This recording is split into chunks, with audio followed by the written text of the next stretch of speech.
மீனராசி அன்பர்களே, பொருளாதார நிலைமை திருப்திகரமாக இருக்கும். அவ்வப்போது சிறு சிறு பிரச்சனைகள் ஏற்பட்டாலும் உடனுக்குடன் சரியாகிவிடும். வீடு மனை வாங்க வேண்டும் என்று நீண்ட நாள்களாக நீங்கள் நினைப்பது இப்போது சாதகமாக முடியும். பழைய கடன்கள் தீருவதற்கு வாய்ப்புண்டு. பிள்ளைகள் வழியில் எதிர்பாராத செலவுகளும் வாய்ப்புண்டு. வேலைக்கு செல்பவர்களுக்கு அலுவலகத்தில் உற்சாகமான சூழ்நிலை நிலவும். ஒரு சிலருக்கு பதவி உயர்வு அல்லது ஊதிய உயர்வு கிடைப்பதற்கு சாத்தியமுண்டு. வியாபாரத்தில் முக்கிய முடிவுகள் எதையும் இப்போது எடுக்க வேண்டாம். அவசிய முடிவுகள் எடுக்க வேண்டிய நிலை ஏற்பட்டால் தகுந்தவர்களிடம் ஆலோசனை கேட்டு செய்யவும். குடும்பத்தை நிர்வகிக்கும் பெண்மணிகளுக்கு சந்தோஷமும் நிம்மதியும் தரும் வாரம்.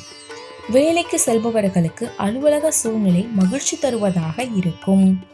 அதிர்ஷ்ட நாட்கள் 25 டிசம்பர் 1. அதிர்ஷ்ட எண்கள் 3, 9.